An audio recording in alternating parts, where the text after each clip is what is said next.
We're now going to talk about perpendicular bisectors and angle bisectors in a little bit more detail.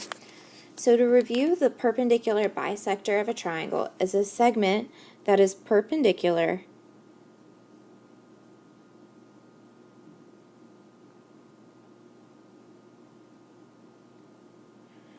to a side and divides the side into two equal halves.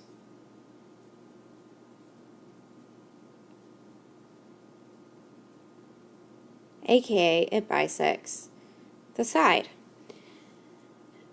A perpendicular bisector may or may not start at the vertex.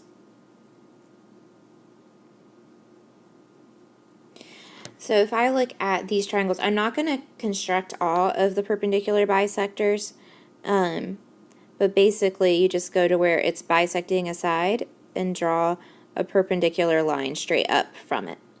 So if I look at this isosceles triangle, this is a situation where I'm going to have the perpendicular bisector will go through the vertex, but this first one, it doesn't go through the vertex. And same thing if I do this one over here, that's the obtuse triangle.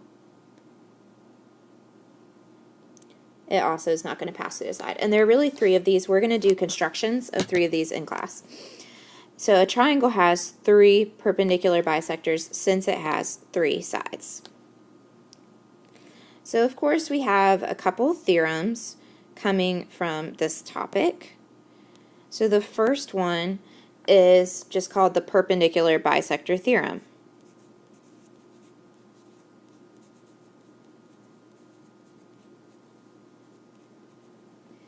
And that theorem is that if a point is on the perpendicular bisector segment, then it is equidistant from the endpoints of the segment.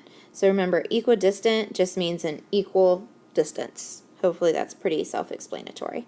So if I have my perpendicular bisector CD, what the bisector theorem is saying is that if I choose some sort of random point like C, that C is the same distance from the endpoint A and the same distance from the endpoint B if it was a perpendicular bisector. So if it was cutting that segment in half and was making a right angle. So for example, if CD is a perpendicular bisector of AB, then AC equals BC. So that's what we had right there. The converse is if I reverse those two things. If a point is equidistant from the endpoints, then it lies on the perpendicular bisector. So converse of the perpendicular bisector theorem.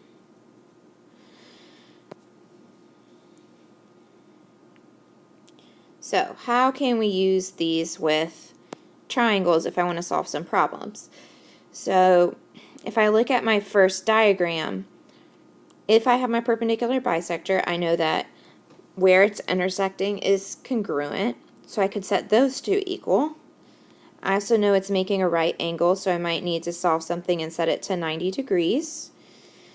By the perpendicular bisector theorem, I know that these two sides are also going to be congruent. So looking at the next one, I know that by definition, perpendicular bisector splits it into two congruent segments. It's making a right angle. And then sometimes what we want to do is, if I'm talking about this point, it's equidistant to this endpoint, but also equidistant to this other one. So we might draw that, it's called an auxiliary line. We might draw that to help me solve a problem. So let's look at a few situations that we're going to use to solve. So in this first one, I know that's a perpendicular bisector, so these two segments are congruent. So 5x equals 4x plus 3. subtract 4x, and I get that x equals 3. It says to find the length of AB, so AB equals 5x, so AB is going to equal 15. Same situation in this one.